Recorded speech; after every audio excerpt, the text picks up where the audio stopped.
Halo, perkenalkan saya Rohim Firdaus dari kelompok 1. Hari ini saya akan mencoba untuk memperkenalkan bagaimana proses persilangan pada tanaman melon. Tanaman melon sendiri adalah termasuk ke dalam tanaman cucurbitaceae, di mana termasuk dalam tanaman yang menyerbu silang. Apa aja yang diperlukan dalam proses persilangan melon? Yang pertama adalah kita memerlukan jepit rambut, kemudian benang atau label sebagai penanda tanaman yang sudah dilakukan polinasi. Langkah pertama dalam persilangan tanaman melon adalah kita melakukan pemilihan bunga yang akan dilakukan polinasi. Bunga yang dipilih adalah bunga yang sebelum mekar. Lakukan seperti ini. Ini adalah salah satu contoh tanaman bunga betina yang bisa digunakan untuk polinasi. Kemudian ini adalah untuk yang bunga jantan seperti ini. Nah, bunga yang dipilih adalah bunga yang belum mekar. Kenapa kita memilih bunga yang belum mekar?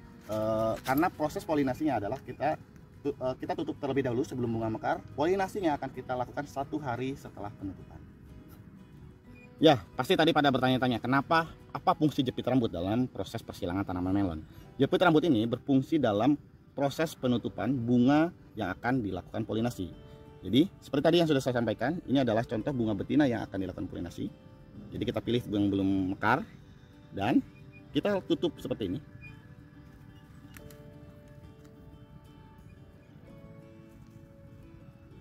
Ya, dengan proses ini kita akan mencegah bunga mekar dan menghindari adanya polinasi alami melalui serangga.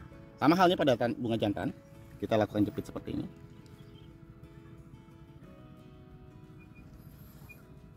Proses awal untuk persilangan tanaman melon adalah dengan dijepit. Kemudian kita diamkan selama 1 hari.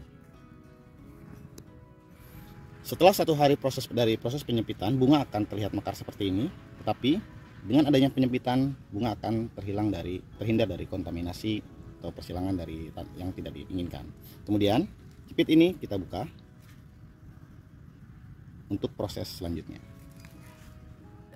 Sama halnya pada bunga jantan, bunga yang sudah dijepit ini kemudian setelah 1 hari kondisinya akan seperti ini, bunga sudah mekar.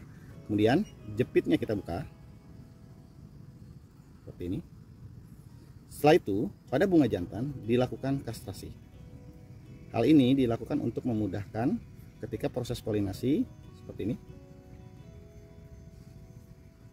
Selanjutnya untuk proses polinasi dilakukan dengan cara mengoleskan bunga jantan yang sudah dikastrasi ke bunga betina. Dilakukan seperti ini.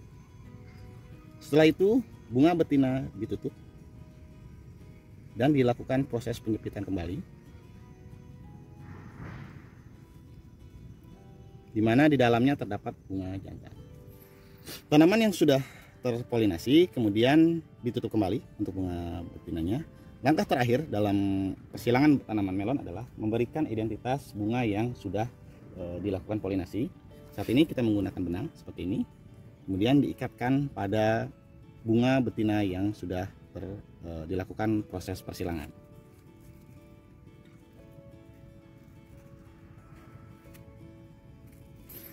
Tanaman yang sudah terpolinasi kemudian ditutup kembali untuk bunga betina. Untuk mengoptimalkan hasil persilangan pada tanaman melon, dilakukan proses pembuangan pada cabang atau cabang yang dekat dengan bunga yang sudah dipolinasi. Ya.